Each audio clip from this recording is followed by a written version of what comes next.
Économie bleue, la sécurité maritime au centre des débats. Il ne peut y avoir de développement de l'économie bleue, de maximisation de nos ressources s'il n'y a pas de sécurité. C'est l'un des points qui résulte de la 19e session du comité intergouvernemental d'experts qui se tient au Carlton d'Annecy.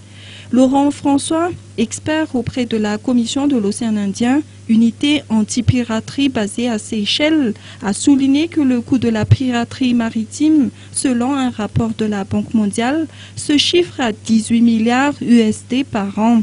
L'activité de piraterie a nécessité la prise de mesures de réponse, donc de la conduite d'opérations militaires, en réalité, qui par elles-mêmes ont déjà un coût, mais également lorsque le trafic maritime dans les eaux dangereuses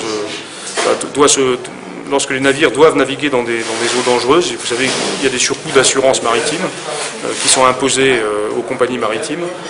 Il y a des surcoûts de sécurité, puisque parfois il faut mettre des gardes armés à bord des navires. Il y a toutes sortes de surcoûts qui peuvent qui sont mesurables. Et également, parmi les surcoûts chiffrés par la Banque mondiale, il y a des surcoûts indirects, et qui sont en particulier la diminution du trafic maritime entre les États régionaux ou à destination des États régionaux.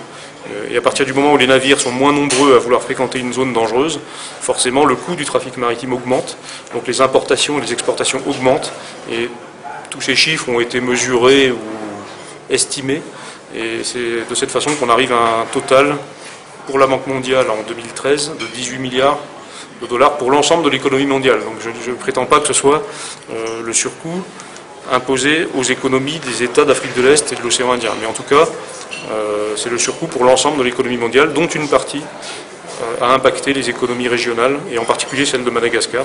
Les structures de gestion, les programmes pour soutenir la mise en œuvre de la stratégie maritime nationale figurent également à l'ordre du jour de cette réunion qui se poursuivra jusqu'au 5 mars prochain.